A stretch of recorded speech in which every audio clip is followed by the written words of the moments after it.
Hello guys, welcome to my YouTube channel. Form कर रहे हैं। निफ्टी बैंक एक बार आपकी स्क्रीन पर लेकर आते हैं। 435 अंकों की गिरावट पर यहाँ पर ये कर रहा है कारोबार। और इसके कंट्रीब्यूटर्स अगर आप देखें तो निजी बैंकों में दबाव देखने को मिला है, चाहे वो एचडीएफसी हो, आईसीआईसीआई हो, कोटक जैसे स्टॉक्स हो, इन सब में भारी भरकम मुनाफा वसूली आज के दिन।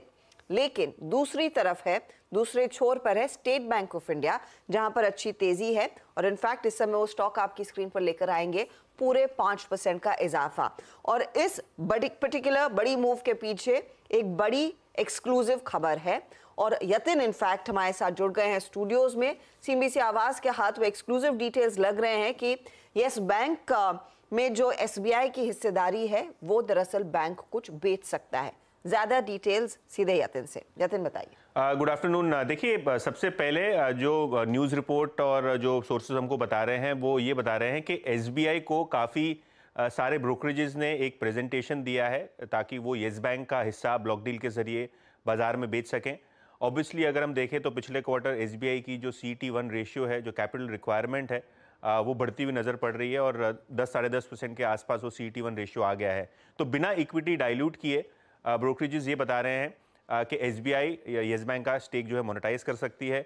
मार्च 2020 में, यानी 4 साल पहले, एसबीआई ने येस बैंक में अपनी हिस्सेदारी खरीदी थी। 7-7.5 हज़ार करोड़ रुपए का निवेश एसबीआई ने किया था और जो हिस्सेदारी है अभी डाइल्यूट होकर 26% के आसपास आई है।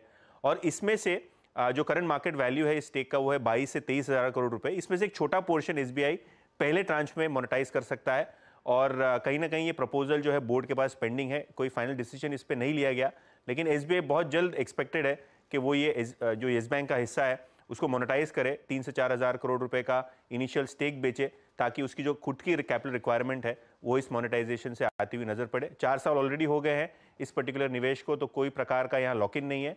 और सबसे मजे की बात यह है कि क्योंकि ये जो रिकंस्ट्रक्शन में एसबीआई ने शेयर्स खरीदे थे, इस पे किसी भी प्रकार का कैपिटल गेन टैक्स भी इनको नहीं चुकाना, तो पूरा का पूरा कैश जो है येस बैंक के स्टेक सेल के प्रोसीड्स में इनको अपनी बैलेंस शीट मजबूत करने में यूज किया जा सकता है। एसबीआई ने किसी भी प्रकार की औपचारिक टिप्पणी अभी तक सीएनबीसी आवाज को नहीं दी है इस स्टोरी पे। बिल्कुल, और यतिन शुक्रिया। और हम एक्चुअली इंतजार कर रहे हैं अभी तक कि एसबीआई से कोई रिस्पांस आए, लेकिन अब तक आया नहीं है ऑफिशियल रिस्पांस। लेकिन स्टॉक बहुत कुछ कह रहा है, जिस तरीके से आज 5% ऊपर स्टेट बैंक ऑफ इंडिया का stock. Rajesh ji, SBI finally एक ब्रेकआउट और फाइनली मोमेंटम स्टॉक में 710 पर क्या लिया जाए? बहुत इंतजार के बाद कोई अच्छी मूवमेंट एसबीआई में देखने को मिली है, बावजूद इसके कि देश की सबसे बड़ी पीएसयू बैंक है। दूसरे पीएसयू बैंकों में जिस तरह की रैली बनी, उस हिसाब से तो एसबीआई में अभी कुछ भी नहीं हुआ। और जो नंबर्स आए बहुत अच्छे आए। जो एनालिस्ट कॉल में मैनेजमेंट की जो कमेंट्री हुई वो एक्साइटिंग हुई। और अगर इनकी सब्सिडीज वगैरह की वैल्यूएशन देखें तो मुझे लगता है कम से कम स्टॉक 850 तक आने वाले 1 साल में जा सकता है। कोई डिप में कोई लंबी अवधि का निवेशक हो तो मैं समझता हूँ हर डिप में बिल्कुल एक्यूमुलेट करना चाहिए। इस वक्त हालांकि इतना बढ़ गया है तो थोड़ा सा रुकना चाहिए, बट फंडामेंटली बहुत स्ट्रांग कंपनी है और लॉन्ग टर्म के लिए डिप्स में बाई करने की सलाह रहेगी। मजबूत कंपनी है और डिप पर मौका आप बिल्कुल गवाए ना। तेजी की पोजीशन रहनी चाहिए। 850 के टारगेट्स रहेंगे। रचना जी, एसबीआई पर चार्ट्स अब क्या इशारा कर रहे हैं? क्योंकि जब ये खबर हमने ब्रेक की थी सुबह में, तब बस 700 छू ही रहा था और वहां से अब आगे बढ़ गया है। इनफैक्ट 720 तक का हाई इसने नियरली आज लगाया। जी, एसबीआई के अगर चार्ट को स्टडी किया जाए तो पिछले 2 दिन की मूवमेंट अपने आप में काफी शार्प है, लेकिन अगर आप थोड़ा सा हायर टाइम फ्रेम चार्ट पे देखें तो एक काफी लंबे टाइम की रेंज में से ये ब्रेकआउट आया है। For example, if you study weekly chart तो दिसंबर 2022 से लेके अभी तक के एक रेंज बाउंड मूवमेंट में से ये पहला बार है अभी। तो इसीलिए अगर थोड़ा मीडियम टू लॉन्गर टर्म का आउटलुक रखा जाए तो यहाँ पे और स्कोप नजर आता है।